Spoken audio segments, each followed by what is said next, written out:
welcome to Gamecock Pod Live. For the next 3 to 4 years, I'll be committed to the University of Gamecock. This is Rodgers again to the 25, 20, 15, 10. Rodgers scores! Jackie Bradley Jr. delivers for the Gamecocks. Lost it up, looking for Kelly. Touchdown! Can you believe it? And South Carolina is sending shockwaves through the SEC. Frederick! Plays it in at the buzzer! That's a win! Unbelievable! I don't believe it! And now, live from Studio 54 of the Gamecock Pod Studios, here's the Cockfather himself, Keith Alsep.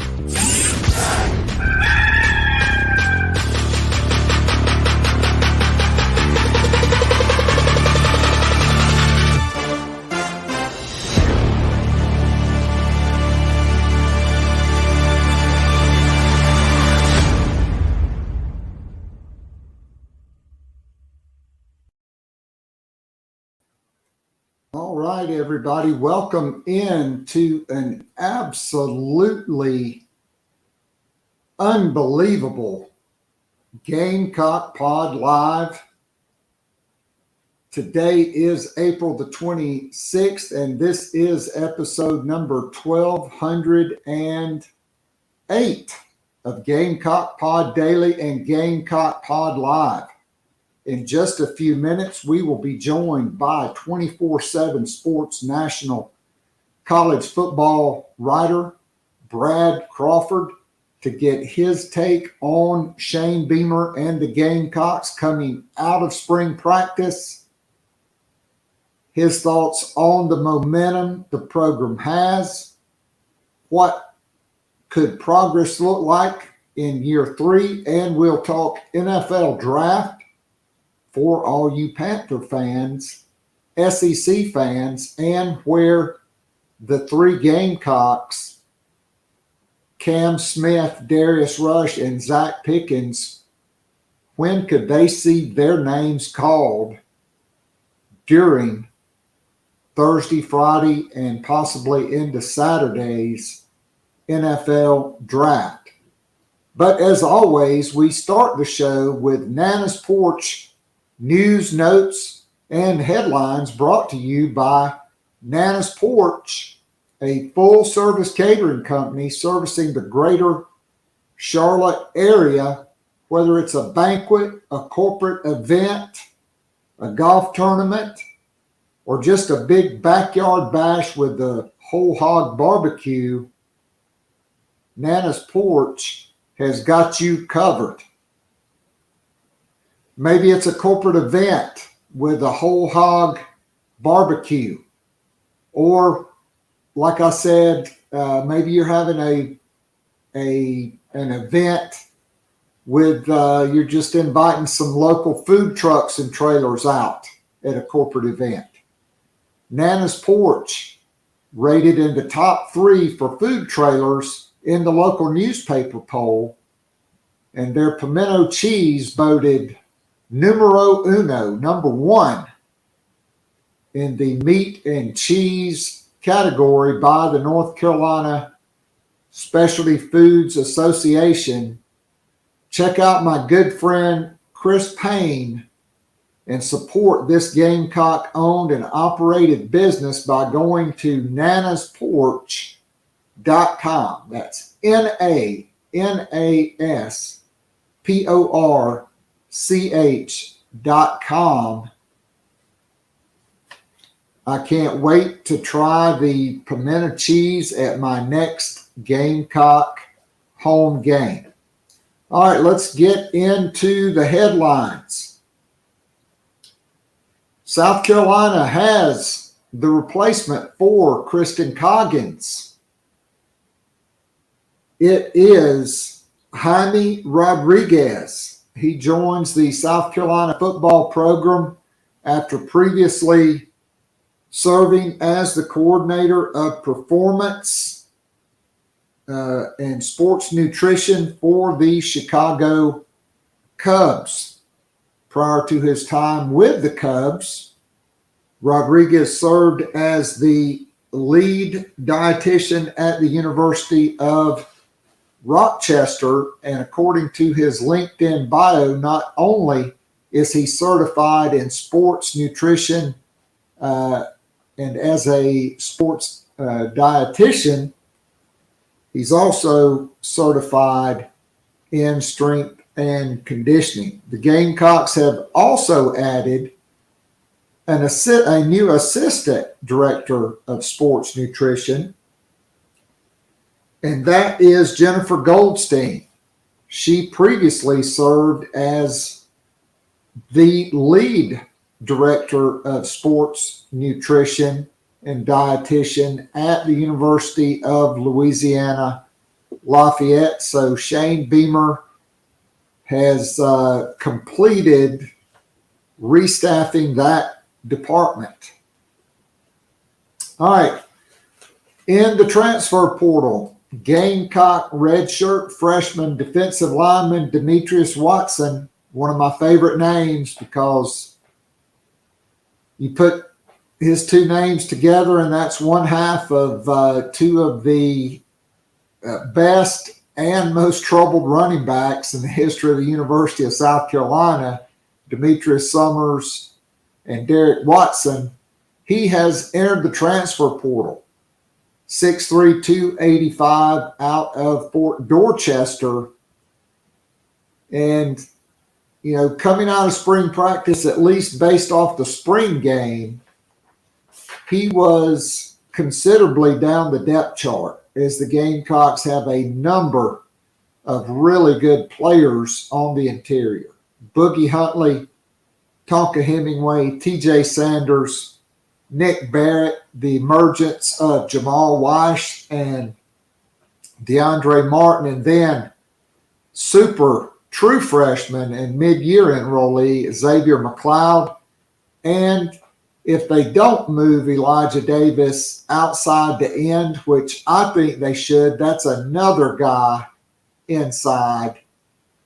And so I think, you know, he was behind all of those guys, probably looking to get on the field somewhere at a little bit lower level. So certainly wish him all the best.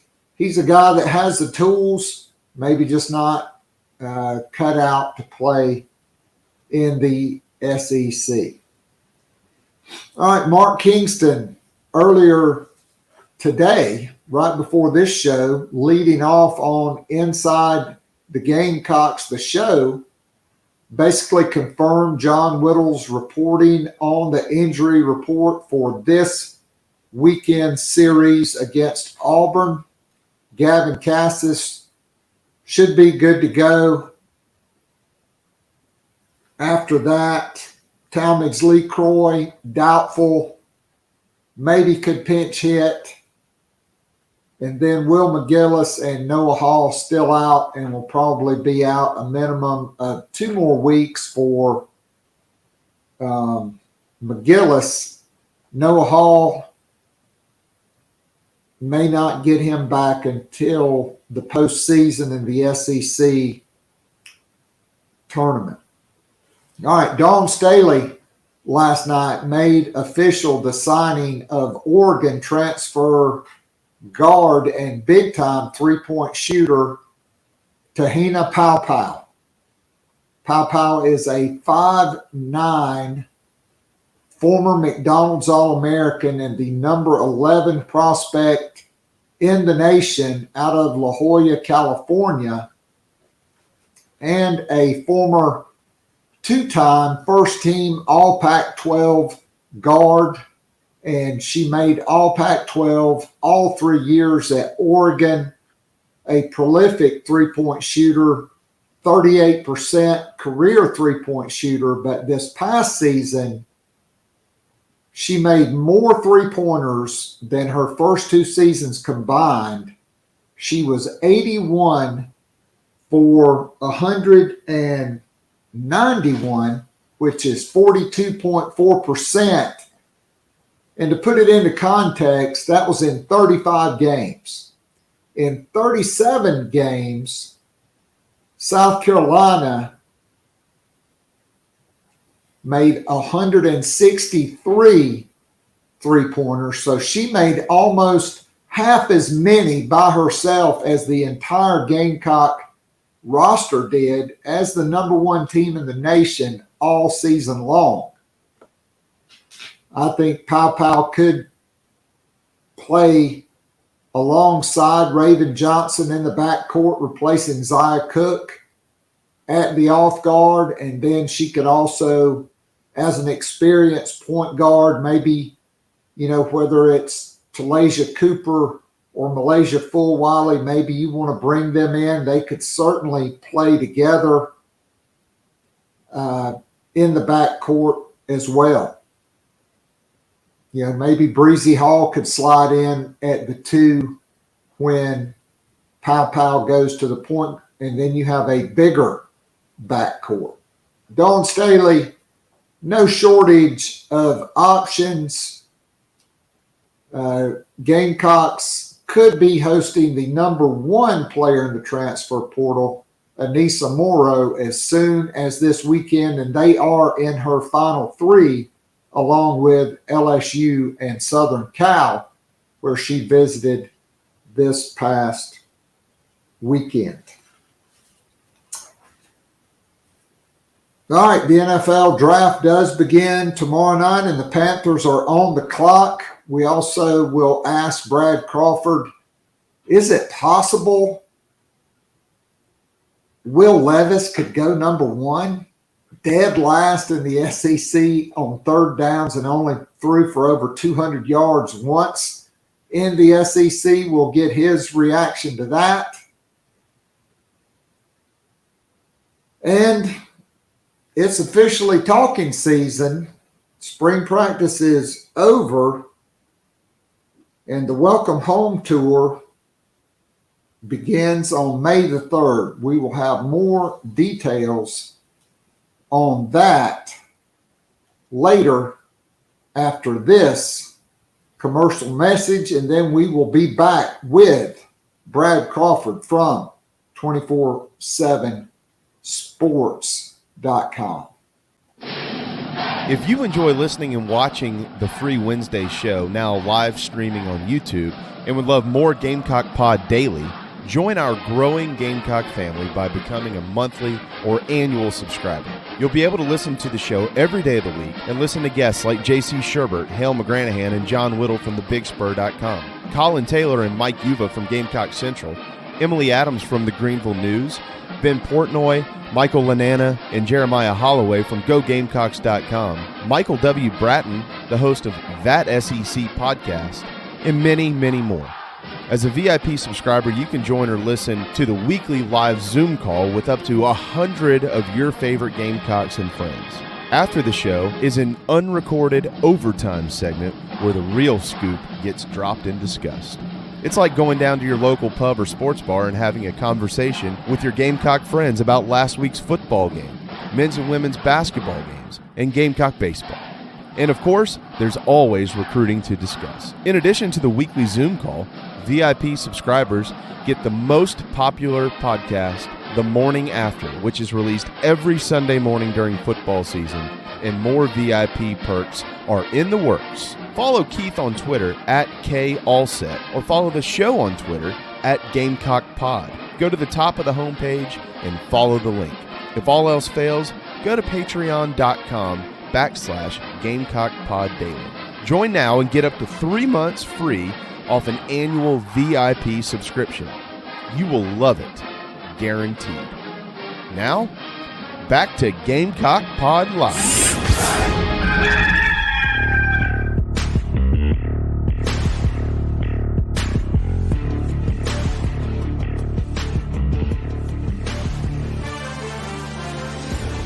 All right, and we welcome into Gamecock Pod Live for the second time Brad Crawford, 247 Sports National College Football writer.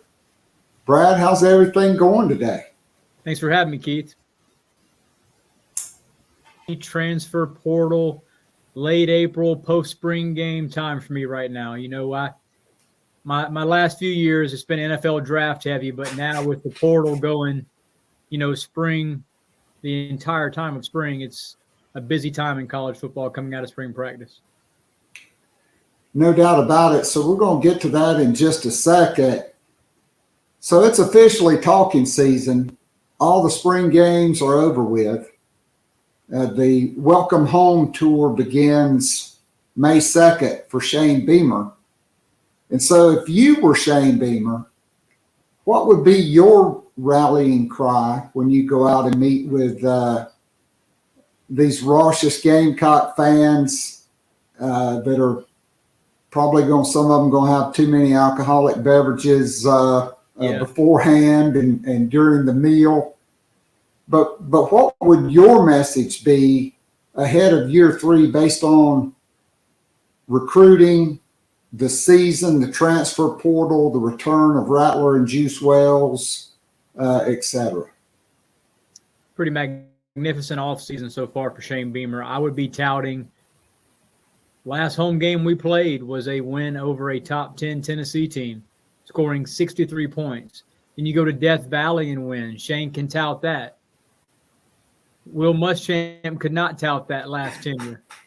Did not beat Clemson. Shane's now 1-1 and now has a chance to win a second straight against Bryce in November. But this is going to be a very fun, very exciting coaching caravan season for Shane Beamer. Has a top 10 class for 2024 right now. I know he can't say a whole lot about recruiting per NCAA rules, but right now, number 7, as far as our rankings are concerned at 247Sports. And look, Shane right now has the top 4 players in the Palmetto State committed for 2024. You got to go back to the Spurrier years before the Gamecocks were signing some of those elite players in South Carolina. So Shane's got a lot to talk about right now, and Gamecock fans, rightfully so, should be fired up about 2023.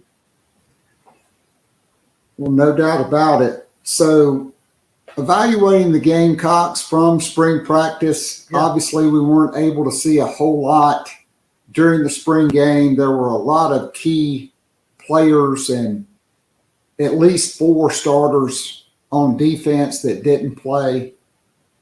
But based off that, what do you think are the most pressing needs for South Carolina in this spring transfer portal window? That it closes April 30th, but that doesn't mean guys have to commit or sign by April 30th. I think a lot of Gamecock fans are confused on that and panicking because no one, has jumped in from the transfer portal. But in your opinion, what are the most pressing needs? And then, if you are comfortable from your story, maybe sharing a few names Gamecock fans should be familiar with. Yeah, just to break down the sort of portal rules, so to speak, no SEC transfer past February 1st can transfer to another SEC program and be eligible for the fall. That's why you see a lot of guys that maybe aren't SEC former programs the Gamecocks are targeting. And then, like you said, Keith, the portal closes at the end of this week. However, there's going to be several guys this summer who make announcements. You just have to enter the portal to be able to transfer and play in 2023. So just to kind of clear that up. Yeah, coming out of spring, I think some of the strongest position groups for South Carolina would be wide receiver. I think they're very deep there. Obviously, Nicholas Harbor coming in during fall camp is going to add another potential first-team rep guy, 5-star. How do you keep him off the field? I mean, he's going to be exciting. And then to get to your question about the potential transfer targets and positions of need, obviously losing Jalen Nichols, we don't know the severity yet of that knee situation, but if you have a starting tackle go out, it's going to be hard to kind of assume one of these freshmen coming in can slip into that starting role as a first-teamer in the SEC. That doesn't happen very often. LSU actually had 2 starting freshman tackles last season. Both those guys were 5-stars. I think the Gamecocks will go after an offensive tackle. There's not a ton of big names in the portal right now at that position, but one that entered this week was Purdue's Eric Miller, 3-year starter. I think he has 32 starts in the Big Ten. He would be eligible. We already have a crystal ball for him to Louisville, so Jeff Brom and the Cardinals are trying to get on him quickly. And then defensive line is another position I think the Gamecocks will continue to try to recruit hard. Derek McClendon, an edge guy from Florida State, he took a visit to Columbia in early April. Gamecocks are one of 3 teams that feel really good about his situation. Isaac Akuwu, defensive lineman from James Madison. I don't know if he would play inside or edge at South Carolina at about 6'3", 270 pounds. He's a guy that I think the Gamecocks will have on campus and talk to him. And then at running back, so we're talking about offensive tackle, maybe an edge rusher, and then running back. Gamecocks will enter fall camp, Keith, with just 4 scholarship running backs. The kid from Newberry they signed out of the portal, 4-star freshman Dontavius Braswell. And then you've got Juju McDowell coming back and DeCarrion Joyner, a converted wide receiver. I don't think Juju or DK, no disrespect to those guys, but they're not 20 carry a game type players. So you're going to need a bell cow type back to kind of split some reps there. So I talked to Montario Hardesty actually recently, and, I sort of asked him, what's the running back situation going to be like as far as taking a portal guy?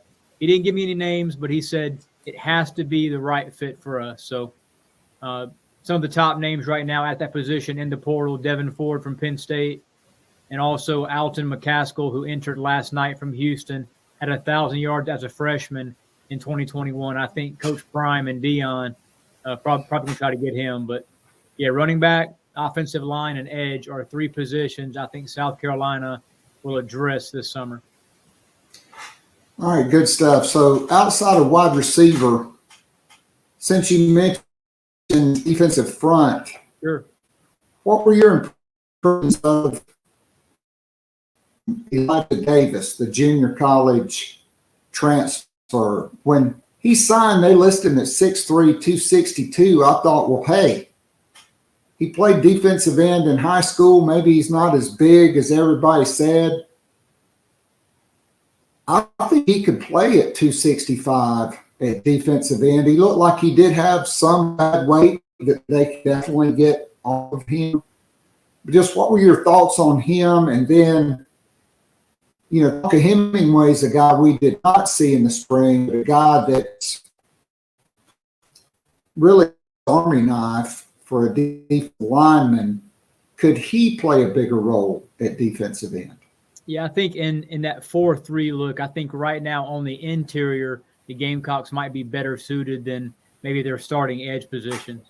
Losing Gilbert Edmonds to Florida State was big. Obviously, Jordan Burch to Oregon. That's still kind of a pressing situation there. There's been all kind of speculation and rumors on Jordan wanting to come back and maybe Shane trying to get a waiver from the NCAA to get him back. I don't want to speculate on that. But just to get back to your question, I think in the spring, like you said, Elijah Davis came in maybe more prepared to play early first-team reps than a lot of us expected. I think he's going to play a lot this fall. Not sure if to be a 3-down player.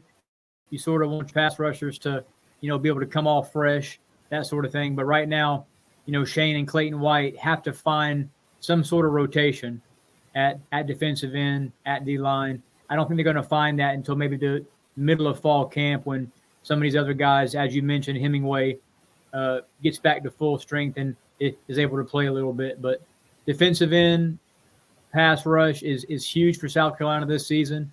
At times last year, it was solid.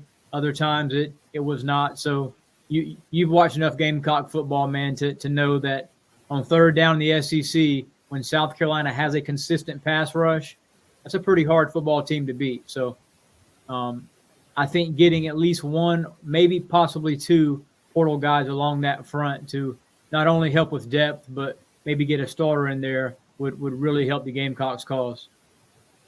I agree. So here we are in year 3. In year 1, I think the over-under was 4 for Shane Beamer. Yep. He hit 7. They boat race Sam Howell and Mac Brown as a double-digit underdog. Year 2, the over-under's 6. And up until the last 2 weeks of the season, it looked like 6 probably was going to be the number, right? And then Tennessee, absolute boat racing on national television. I still think that Chris Fowler's probably still in shock and Kirk Herbstreit from calling that game. And then beating Clemson. And then you had, you're minus your 3 NFL guys, Cam Smith, Darius Rush, Zach Pickens, another safety that had started. He was out. Gilbert Edmond left, Marshawn Lloyd left. You really had a skeletal crew from the team that beat Tennessee and Clemson. Yeah, and that guy was from East Tennessee State, right? Nate Atkins, who was criminally underutilized the first 10 games of the season. But they still hit 8. And, played Notre Dame. That was one of the best non-playoff games of the bowl season. So now we go to year 3. There are going to be high expectations, but a much more difficult schedule. I always say when Kentucky and Vanderbilt are at home historically, that is the toughest year because you got to go to Georgia, you got to go to Tennessee, and then for some reason the SEC still sticks at Texas A&M and at Missouri back-to-back weeks, right? And Clemson's not going away.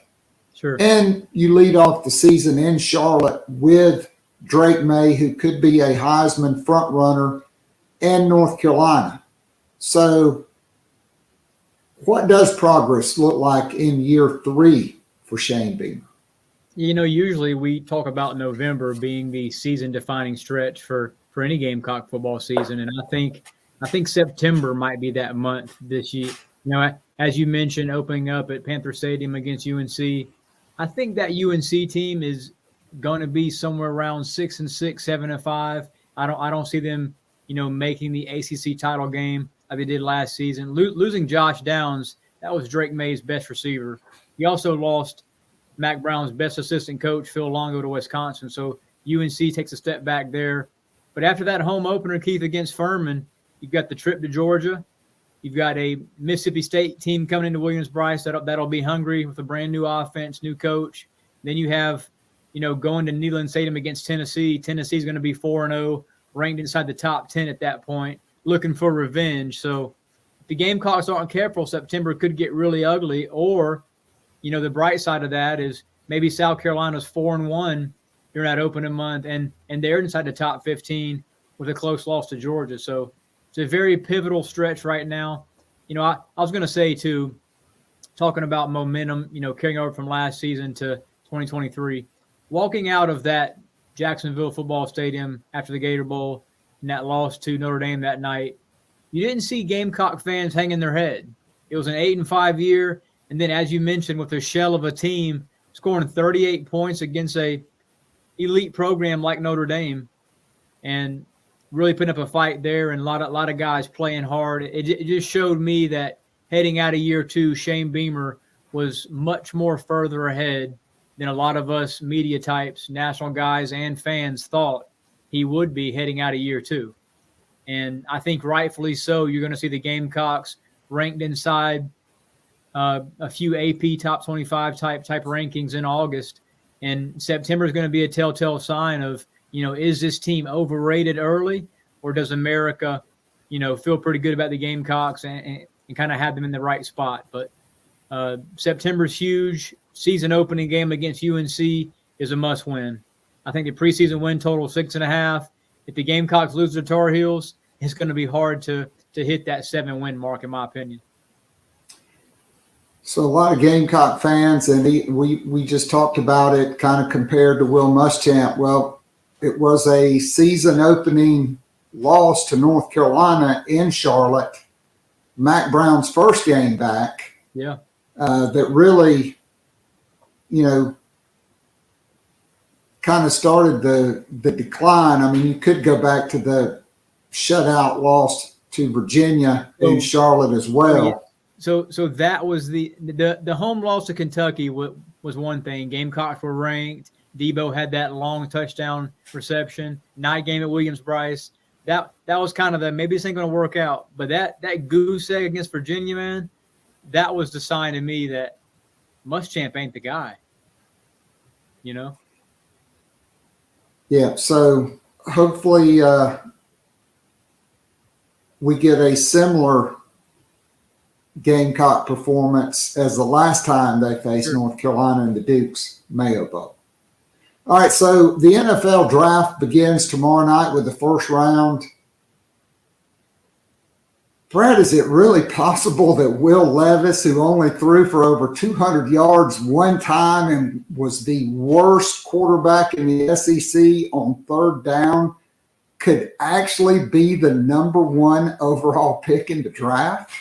Look, Gamecock fans are going to hate to hear me say this, and I'm not a Will Levis apologist. I don't want to try to defend him, but there's a couple tidbits here. He had a horrific offensive line last season. He did not have Liam Cohen as his OC.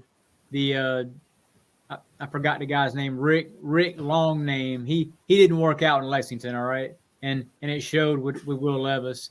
I met Will at Media Days last summer. He's a full 6'4". His hands were 4 times bigger than mine. He had that number one draft pick look to him, man. And then, you know, I met Bryce Young the next day, and Bryce Young is 2 inches taller than I am. So Will Levis has a rocket for an arm. As a Panther fan, I don't want to see him draft Will Levis. Not number one. I think he might be a good quarterback down the road, but you know, you trade DJ Moore, you move from 9 to 1 to go get your guy, so to speak. And a lot of us think that's Bryce Young. Bryce Young has his own worries, you know, being 5'10" or so, 200 pounds. But when you dice up SEC defenses for the last 2 seasons the way Bryce Young has done, you know, he can probably do that in the NFL as well. So to answer your question, I do think Will Levis could go number one to Carolina tomorrow night. But I think if I'm a betting man, I'd put my money on Bryce Young. So I have my concerns about him as well because he is 5'10" and a quarter. Sure. Yeah, they bulked him up to 200 pounds, you know, these sports performance guys. But after 6 or 7 weeks of an NFL season, that dude is never going to play at 200 pounds. And I just hope. And so I am concerned. Protected. Yeah, I mean, you have to. I worry about that, and I think he would be better served playing in a dome stadium like Drew Brees. Sure. With New Orleans, a smaller guy with a big arm, very cerebral. Plus, he got to play for Sean Payton as well, which is not a bad guy to play for as a quarterback. I mean, to me, and I'm no NFL GM, but I think these guys, they forget about the tape and being in person at games and get caught up in what guys do in shorts and choreographed workouts. Sure. To me, the top 3 players are Will Anderson, Jalen Carter, and Bijan Robinson. Now, they're not going to get drafted that way because everybody wants quarterbacks, but those are my top 3 guys. I'm with you on that number one player overall, Will Anderson. And to see some recent mocks have him slide to 6 or 7, I mean, there's going to be 5 teams that are going to regret passing on Will Anderson when he has a 12 to 15 sack, you know, type rookie year. Getting back to quarterbacks, though, you're on the money too about Bryce Young possibly being a better quarterback in a dome. I felt the same way coming out for Baker Mayfield. Had he not gone to Cleveland where he has to play in 25-degree weather outdoors, maybe he would have been that guy that, you know, he was a stud in college.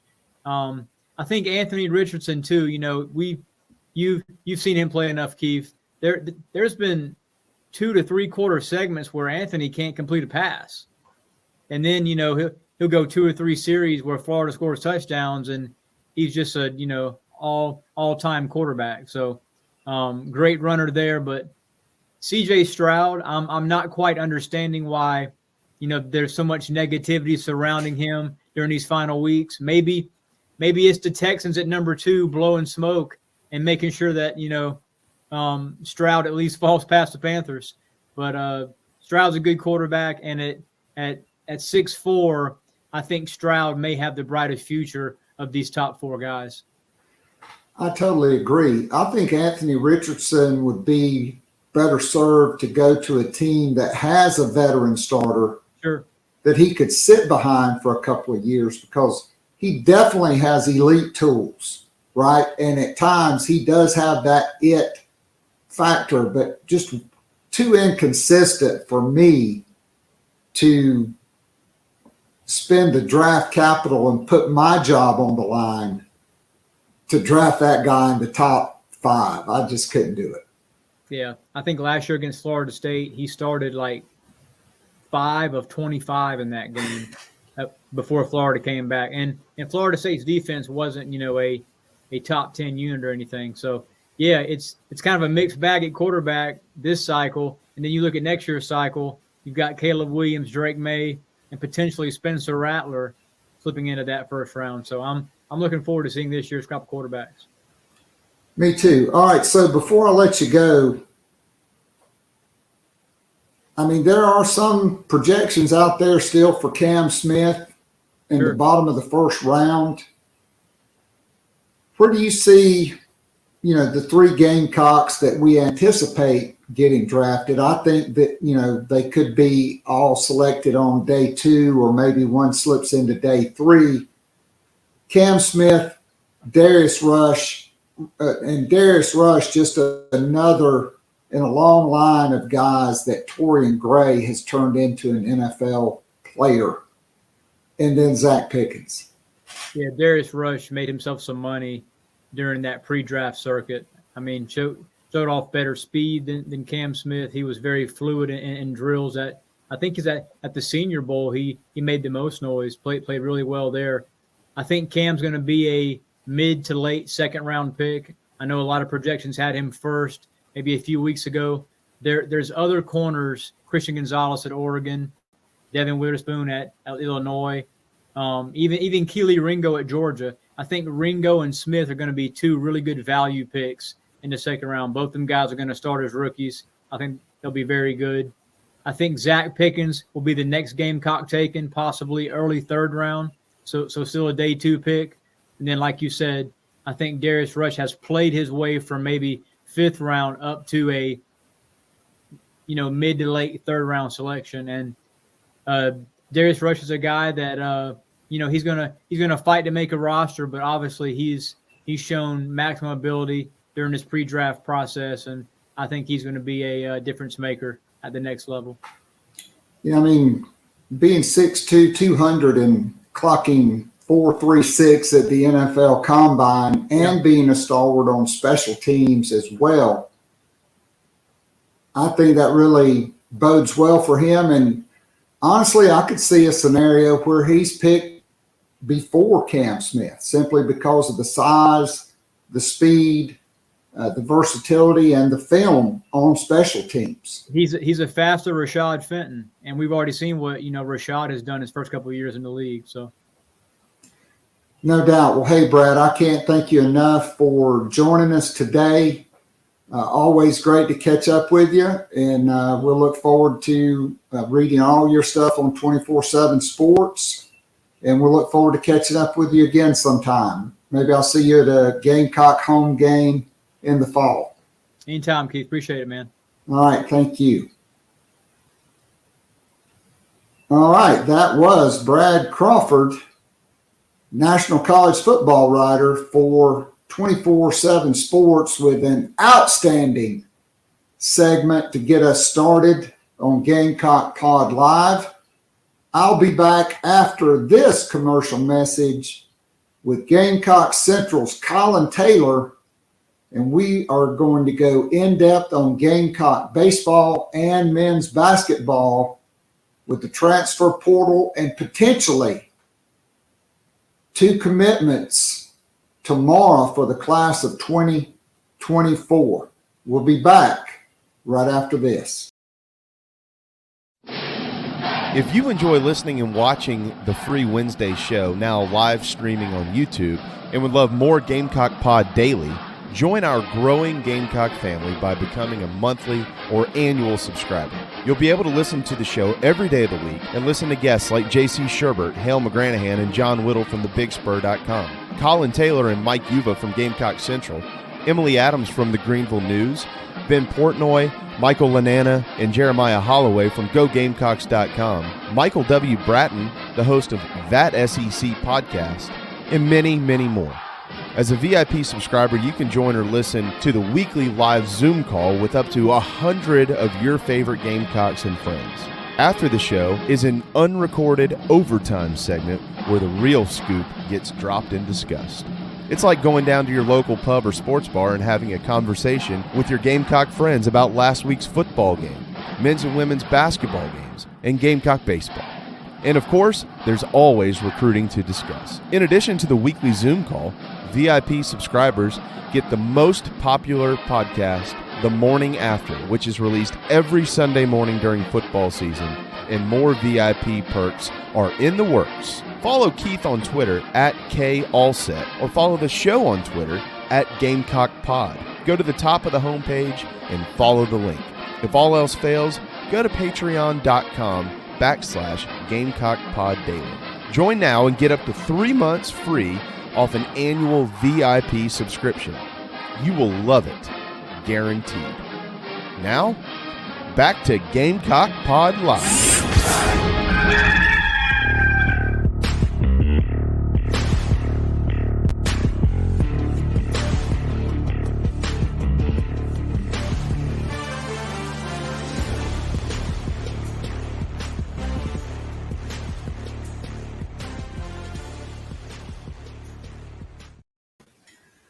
All right, and we are back, and we are joined by resident Cubs fan. I don't know if he's a Bud man, Collyn Taylor. Collyn, welcome back in, and welcome to Gamecock Pod Live, the hardest working man at Gamecock Central, no doubt about it. Hey, I appreciate you having me on, and yeah, we're in the middle of the tail end of this hoops recruiting hoopla, hopefully, as South Carolina finishes up its roster for next season, potentially soon. And then you jump right into 24, and then this baseball team's keeping me kind of busy too, in a good way. So never a dull moment. All right, so one piece of breaking news, quarterback Braden Davis, Brad Crawford, I guess live tweeting while he was on the show that Davis has entered the transfer portal. So that's two guys today that entered the transfer portal, Demetrius Watson and now quarterback Braden Davis, who, man, I would have really been intrigued if they could have moved him to wide receiver. In his interview, he said he was clocked at 22.5 miles an hour on the catapult system. I mean, that's faster than Deebo Samuel. Mm-hmm. Yeah. So just a log jam, though, at quarterback. Right. A guy that probably wanted to play a ton of quarterback, and there just wasn't an avenue for him at South Carolina to do it because, like you said, it's a log jam with Spencer, and then you have 2 4-star guys and Tanner Bailey and Luke Doty, who had been there for a couple years. And then you add onto that Lenoris, Sellers, and the avenues to playing for a guy like Davis were probably small when you look at the overall totality of that room. Yeah, no doubt. All right, so, hey, you being a Cubs fan, your thoughts on the Gamecocks hiring Jaime Rodriguez, a former Cub and the former director of sports nutrition for the Chicago Cubs? Well, it's exciting. Another Cub in the South Carolina sphere, and think they'll do a good job. And excited to see Kristen Coggins left big shoes to fill because her and her staff did a great job. But a guy, someone that probably is going to know a lot about the nutrition side of things and working with big league players and understanding how to fuel the best of the best when you come to big league talent. And it's not just, hey, let's bulk up, because baseball is just not one of those sports where it's like, okay, we're just going to constantly get bigger and bigger and bigger. You got to be able to move in baseball. You got to be able to use your hips, and you got to be able to use all sorts of things. So very intriguing hire. Shane Beamer's shown the need and want sometimes to kind of go outside the box with some of these hires. And another one here that, very intrigued to see how it shakes out over the course of the next few years. No doubt. So let's dive into Gamecock Baseball. Yeah. Through 40 games, 34-6, 13-4 in the SEC, 25-1 at home, and that was a game they needed 6 outs with a 4-run lead, albeit against number 1 LSU. And they lead the SEC. They're number 1 in the RPI, number 3 in the polls. And they just went 5-3 in series against 3 of the top 5 ranked teams in the country at the time, and number 1 LSU, where they split. Vanderbilt, where they, again, probably left a game out there. And then just, Collyn, your thoughts on the sweep of Florida, minus, for most of that series, 3 of your starting infielders and your number 2 starting pitcher. And it wasn't even really that competitive of a series. Yeah, and let's be honest, too. South Carolina finishes that 8-game stretch against top 5 opponents. They outscore their opponents in that stretch by 25 runs, hit 30 points higher than them over the course of those 8 games, get on base at a 405 clip to their opponent's 328. They slug 514 to their opponent's 401. They strike out a good number. They strike out 16 more times, but they walk 21 more times.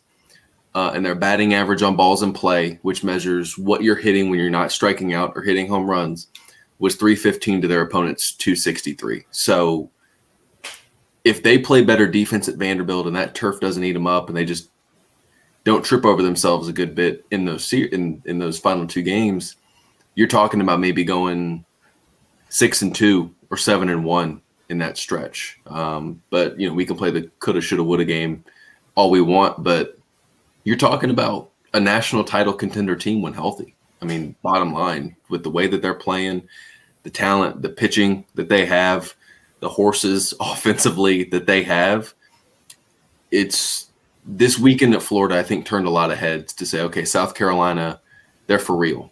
And they looked every bit of those teams. I want to temper expectations a little bit because there's still 4 weeks left. They still have to get healthy. South Carolina won a series against a top 5 team and a top 10 team in the RPI without your number 2 on the rotation. You're statistically your best in your number 2 starter. You're starting third baseman. You're starting first baseman for most of the series, or for most of the year for the last 2 games. And you've been without your starting second baseman for the course of, the last, 3 or 4 weeks? That felt like old school Carolina baseball, where it's, win anyway. We don't care who it is. We don't care what's, win the win anyway. We're going to find a way to win. And that's what they did. And they looked every bit like a contender, those games. And it was impressive to watch. I had that in my notes, right? Like scuttle, battle, win anyway. Gavin Cassis has a partially collapsed lung probably and trucks all the way around from first base when he probably should have been subbed for a pinch runner. And the dude slides into home plate and scores. Just unbelievable.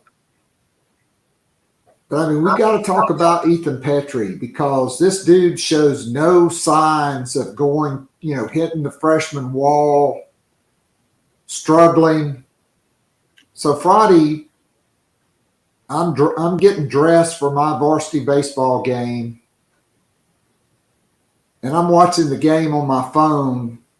It's 2-1 Carolina. Ethan Petrie comes up to bat, and I mean, bam! Just a no doubter. I mean, he just continues to mash baseballs. He's got the freshman record for home runs. He's got the freshman record for RBI. We're still in April. There's 4 series to go. And this guy's a true freshman. And so we got to talk about him, the reemergence of Michael Braswell. Of course, Braylon Wimmer, Gavin Cassis,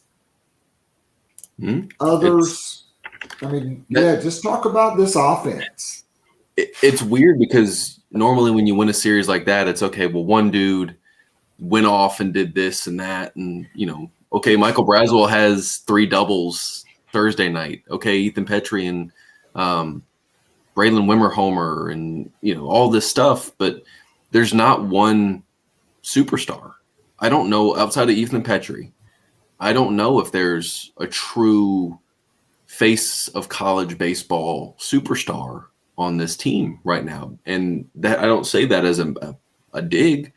I say that as this is just a well-rounded college baseball team and a well-rounded college baseball offense where they take pitches, they grind at bats, and then when you leave one over the plate, I mean, they're going to put it in the gap or they're going to put it over the fence. And it's what baseball is nowadays, where average still matters, but it's not the be-all, end-all. What matters is the OPS. How frequently are you getting on base, and how frequently are you hitting for power? And when you do those 2 things at a very good clip, elite clip, you win a lot of games. And South Carolina's in league games only, leading the SEC in slugging, and second only to LSU in on-base percentage. So you're talking about an offense that does what it needs to do to score runs, and it's going to mash against you. And when you pair those 2 things together, you typically have a really good offense, and you're seeing that through the first 6 weeks of SEC play. I mean, no doubt about it. And so sticking with that theme of being well-rounded, and I didn't want to leave out Cole Messina as well, who's been outstanding. But just the depth of this Gamecock pitching staff and being able to withstand not having Noah Hall for the last month. Yeah. Will Sanders getting off to a very slow start, right? But, I mean, this dude now, maybe he just saves his best for the Florida Gators because he can't stand them. Right, because he has been lights out against the Gators, but it looks like he now is rounding into the form of that guy that was a Golden Spikes nominee that you believed was going to be your ace and potentially a first-round draft pick. And I think that's really critical with these last 4 series. Auburn, they're not that good, but going on the road at Kentucky, South Carolina's never really played well up there. And then going to Arkansas before you close it out against Tennessee at home. How important is Will Sanders' play if South Carolina is going to be a national top 8 seed, which at this point, I mean, they'd really have to. A lot would have to. Things would have to go wrong, right? Yeah, a lot would have to go wrong, and it's huge. The fact that you haven't gotten great Will Sanders up until the last, I wouldn't even consider him great against Vanderbilt. He had the 1 bad inning. He was good against Vanderbilt. He was good against LSU. The fact that you got vintage Will Sanders against Florida, against that lineup, should scare a lot of people. And the fact that if I had told fans before the season, hey, 6 weeks into SEC play, Will Sanders isn't going to be all that. Will Sanders is going to struggle to the point where he even has to take a week off. Jack Mahoney is going to be good, but he's not going to really go deep into games. 3 weeks into the SEC slate, you're going to lose Noah Hall for TBD. Braylon Wimmer is going to be hitting sub 300 in SEC play. And your starting 3-hole hitter is going to be a true freshman who struggled in the fall and the spring. You wouldn't have had a whole lot of faith in this team. And the fact no chance, like 500 tops. Yeah, and the fact that they're 34-6 and in the contention for a national seed, you haven't seen this team play at max capacity yet. And that seeing the growth in Will Sanders over the last 3 starts, I mean, teams are hitting over his last 3 starts, because I did the math today.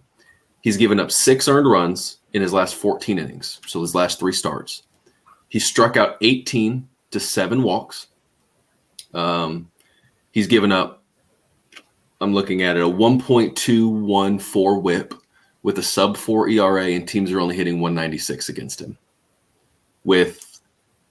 and slugging less than 300 over 51 at bats. I mean, that's ace level stuff right there. He's given his team a chance to win, and that's all you can really ask for Will. And when you have that offense to pair with it, that's really good. And then you talk about the weapons you have out of the bullpen, whether it's Eli Jones, Chris Veach, James Hicks, Jerzenbeck to a degree, Kate Austin to a degree.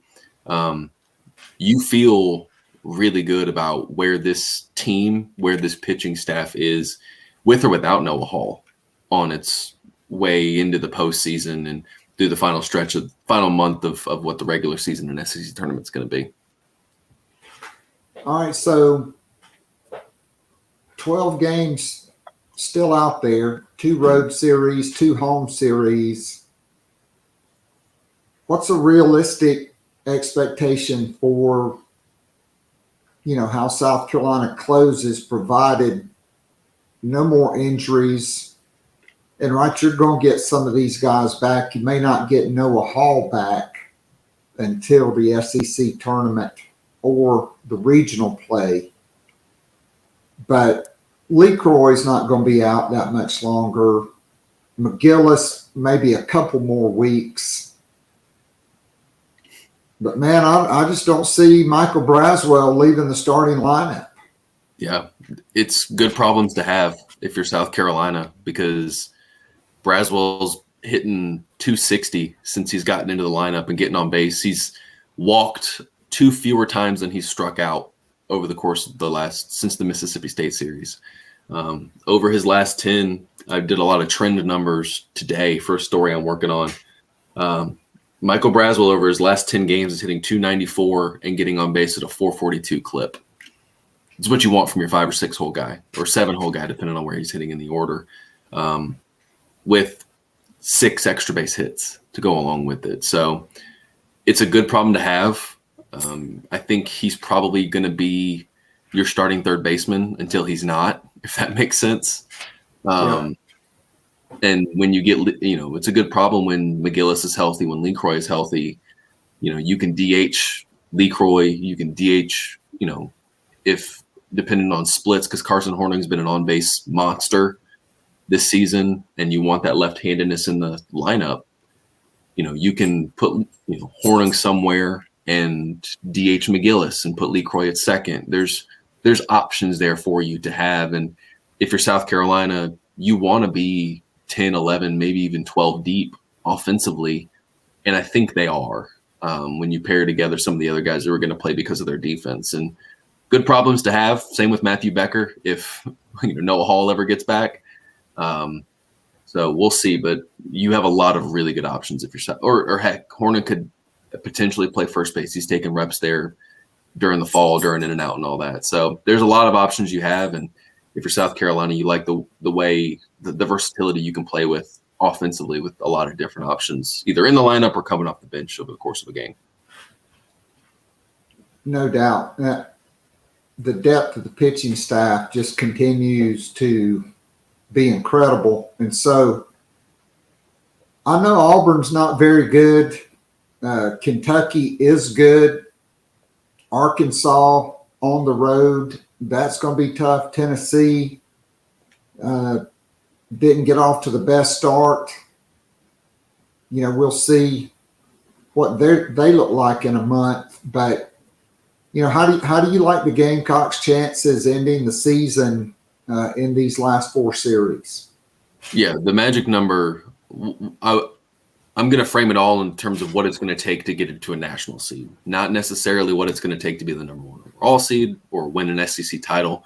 If you're South Carolina, an SEC East title, an SEC regular season title would be awesome, and they're very much in contention for that.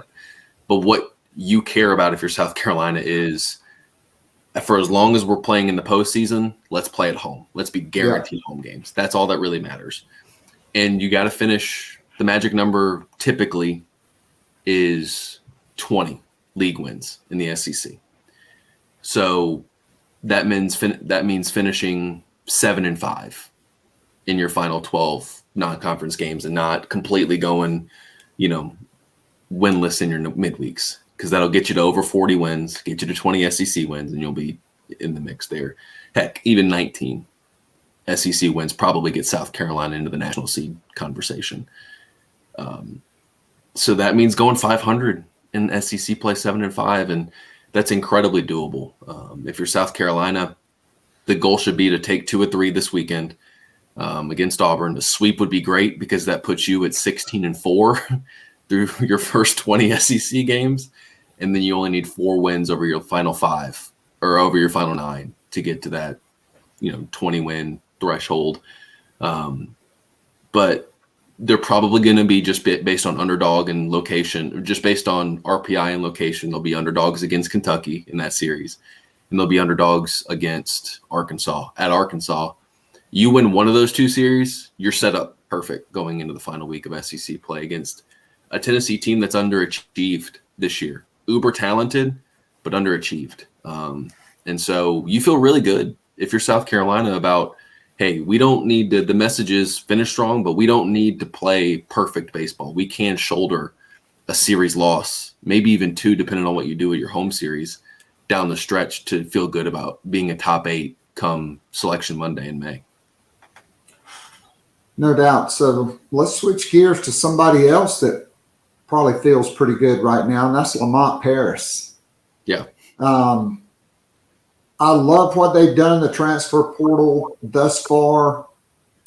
I think we talked about Talon Cooper and Stephen Clark, but adding a guy like Miles Stute, who is an elite 3-point shooter and just a season ago led the SEC in 3-point shooting, and potentially being on the cusp of landing B.J. Mack, who arguably was your number 1 target all along in the transfer portal. Not to mention Colin Murray-Boyles having a phenomenal senior season, being ranked number 60 overall by ESPN,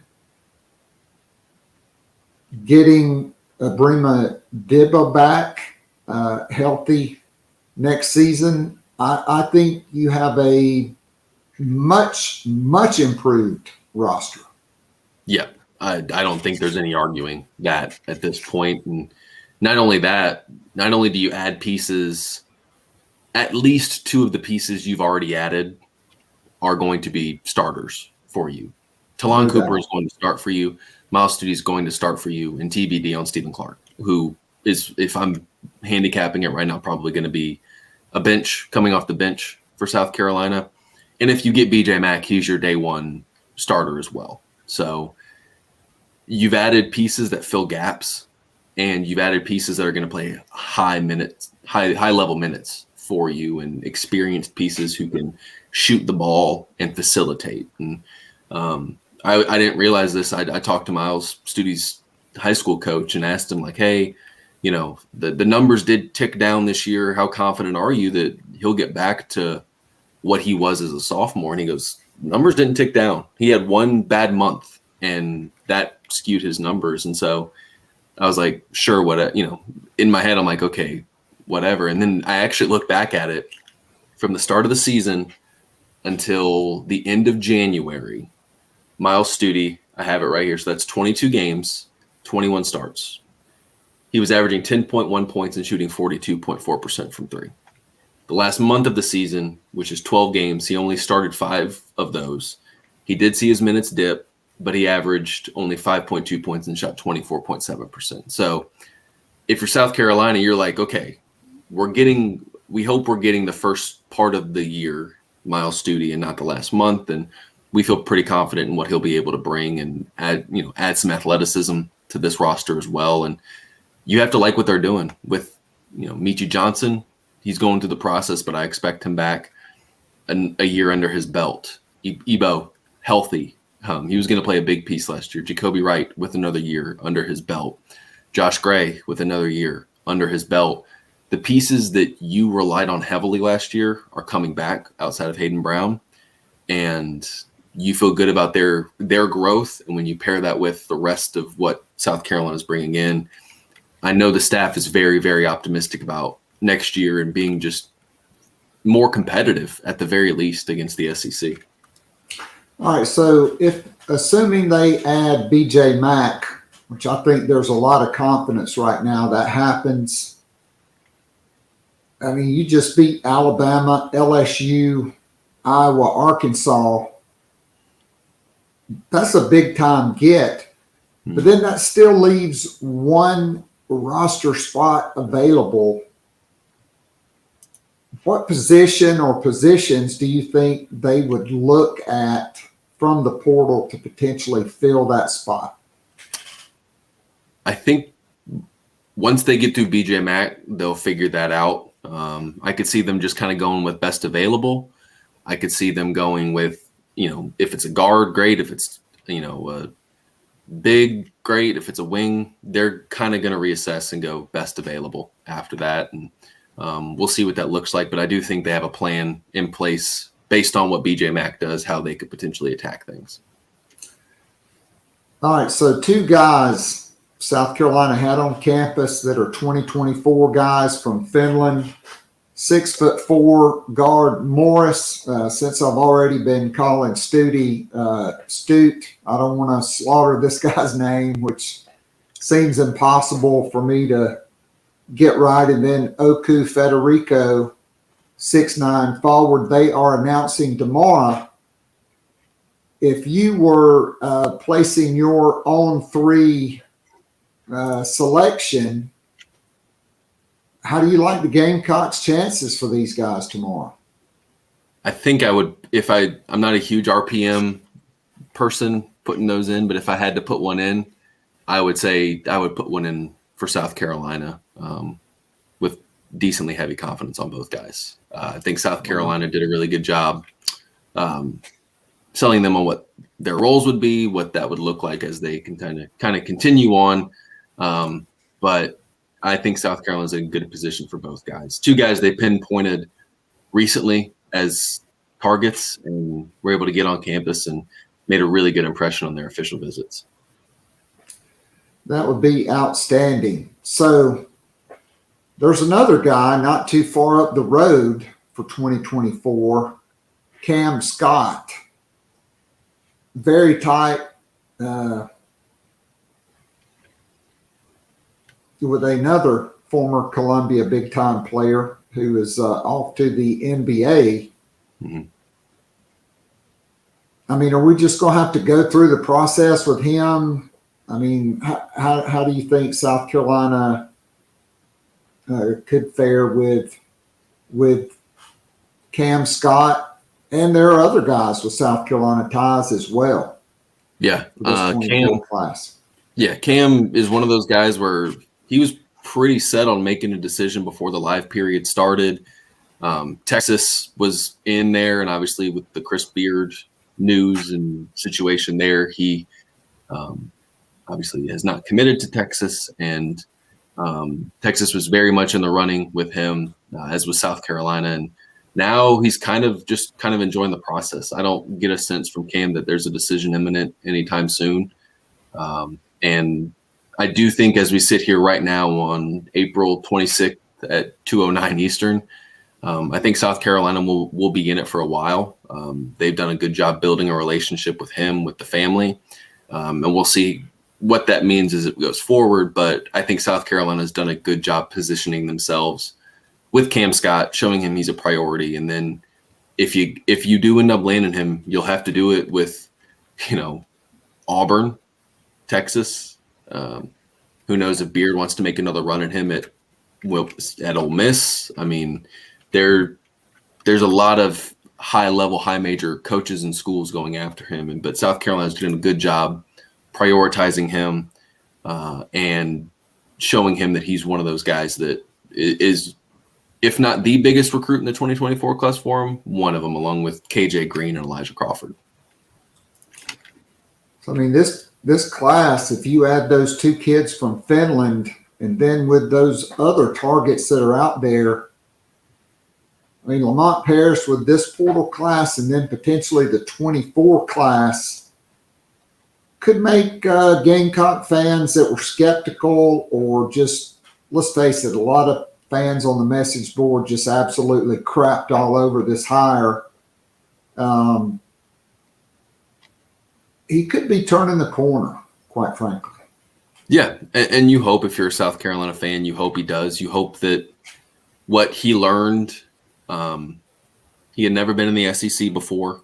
You hope what he learned in that first year, whether it's in the first offseason, throughout the season, about what he saw up close and personal, you hope he learned, how to recruit against a lot of SEC schools, high major schools, what he needs from a roster standpoint to compete against these high major programs, and has taken that and applied it to what he's doing this offseason, whether it's through the transfer portal, which they've attacked hard. And you could argue that they've landed probably 2 or 3 of their top 4 or 5 guys already in the portal, and that's still out there. And then, apply that to this offseason too, in terms of team building, in terms of how to work out guys, how to tweak his scheme a little bit to really take advantage of what he has on this roster and compete against the Kentuckys, the Alabamas, the Mississippi States, the Missouris of the world. And if they can do that, that'll be progress, and then they can help sell that to the 2024s that they're recruiting heavily over the course of the next few weeks to next few months. No doubt about it. So, Collyn, great stuff. Great job as always. Tell us what you have coming up on GamecockCentral.com. Yeah, we're doing some big data stuff. I've got a ton of spreadsheets and time to work on them now after spring ball has ended. So going through that with baseball, with basketball, with football, some recruiting data to kind of sum up how good this recruiting run's been for the football program. And a ton of other stuff with features, with analysis from baseball and basketball. There's a ton of stuff down the pike coming with, Morris, Oku, Federico, and their decisions, and obviously BJ Max, the big fish. So plenty of stuff to keep tabs on as South Carolina gets going into a very, very interesting few months. Collyn, can't thank you enough for your patience waiting for us to finish up with Brad Crawford, and then for your time today. Great stuff as always. Get a little bit of rest, my man, and we'll look forward to catching up with you down the road. Awesome. Appreciate it as always. Yep. All right, that was Collyn Taylor, the hardest working man at Gamecock Central. All right, so Chris Payne asked about the top 3 players in the state of Mississippi that South Carolina is in on. I spoke with a great source last night, and I'm told for Kamarion Franklin, 6'5", 265, who probably will be a defensive tackle. Jamonte Waller, 6'2", 225, who is Clayton White's number 1 target at linebacker. South Carolina is definitely in the top 3 with both of those guys. They are the outright leader for running back athlete Daniel Hill, 6'1", 220 from Meridian, Mississippi. And I don't even know if he'll make it to his Gamecock official visit as it stands today. Obviously, things can change.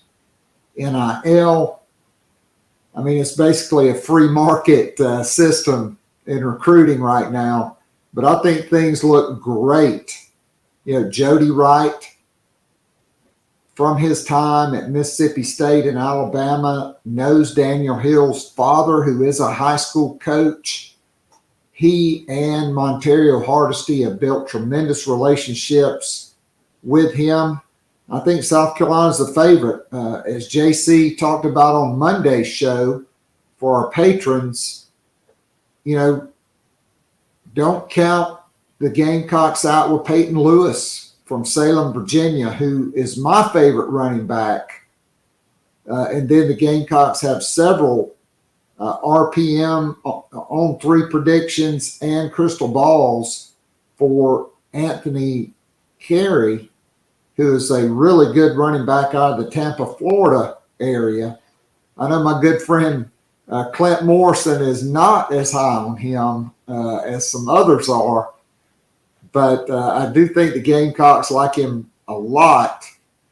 And so it'll be interesting to see how that all shakes out. I mean, I wouldn't rule South Carolina out for any of those guys. And, you know, follow the visits. You know, does Franklin and Waller come out for camp? Do they come to maybe after their official visits? If there's an event in July, do they make it out? Where are they going the most? To me, follow the visits.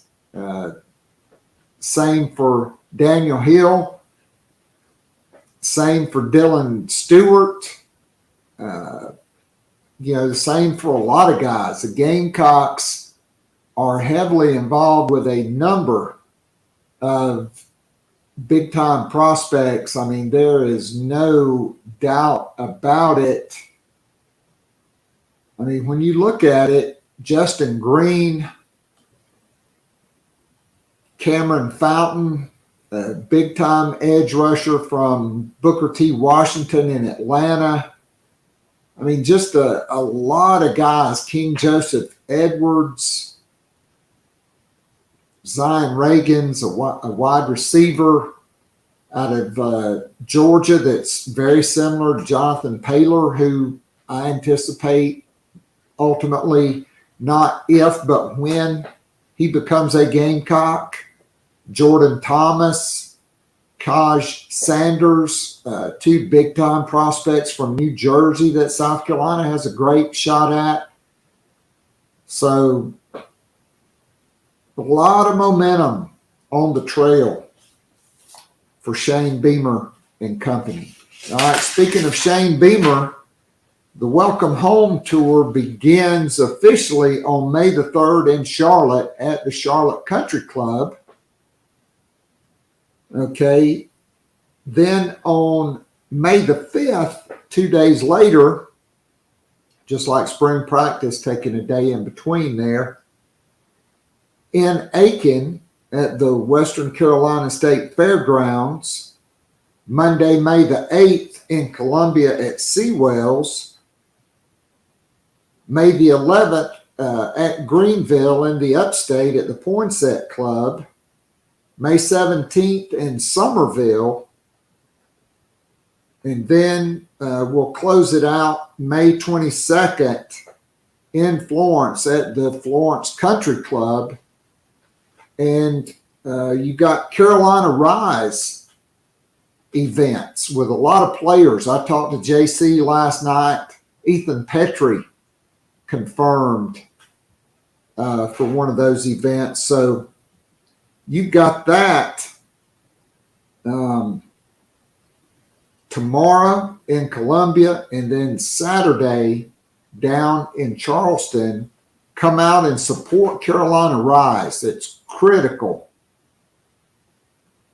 for the success of Gamecock athletics, contributing, stocking the collectives And there are going to be just an all-star list of players from Gamecock football, men's basketball, baseball out at these events.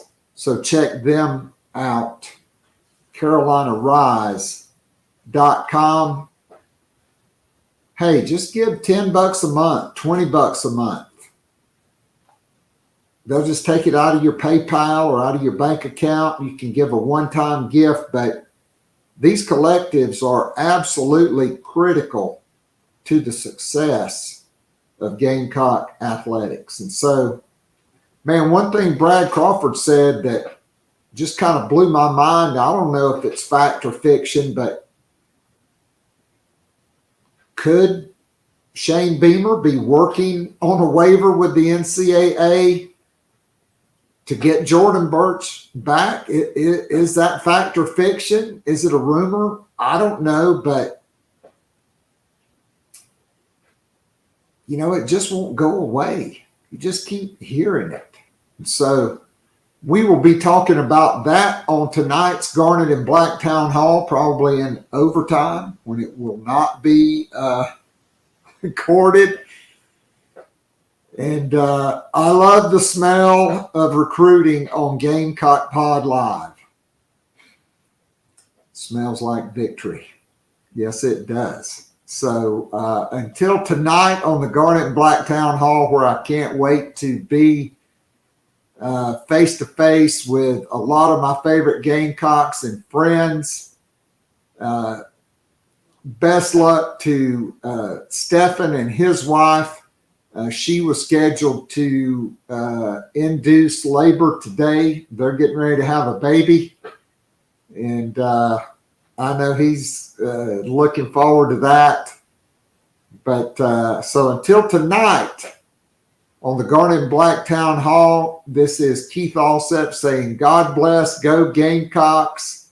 I'll see you tonight, and then we will be back and better than ever on Gamecock Pod Daily to close the week on Thursday and Friday. Alsep out.